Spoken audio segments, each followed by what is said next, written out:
Our team is monitoring all of the developments this hour, so let's go ahead and begin with NBC News Capitol Hill correspondent Ali Vitale. Ali, we just heard the recording reported to be Kevin McCarthy saying that he's had it with former President Trump. But McCarthy is not mincing words about Trump loyalist and his GOP congressional colleague Matt Gaetz either. So let's take a listen to that first. I just got something sent now about Newsmax, something Matt Gaetz said, where he's calling people's names out, saying an anti-Trump in this type of atmosphere. And some of the other places, this is serious stuff people are doing that has to stop. If I'm getting briefing, I'm going to get another one from the FBI tomorrow.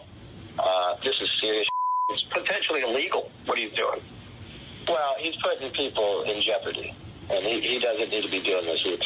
We saw what people would do in the Capitol, and these people came prepared with rope, with everything else.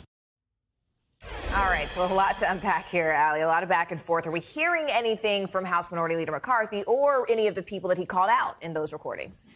Yeah, look, I think what's really interesting here, Morgan, is the tone and tenor of the comments that McCarthy made on these recordings about Trump hasn't changed. And even when I saw McCarthy last night as he was leaving votes, reporters asked him, does he think that this is going to be an impediment to his bid for Speaker if Republicans ultimately retake the House in November? It was the only question he responded to, and he just responded, nope. So he doesn't think that the Trump piece of this is going to be relevant. But I think what's important in these new recordings is that now he's talking about people that are in his own conference. That could potentially be different because then you're starting to talk about the specific members here. And there is some frustration from people like Matt Gaetz about the things that were being said about his comments that he was making on that recording.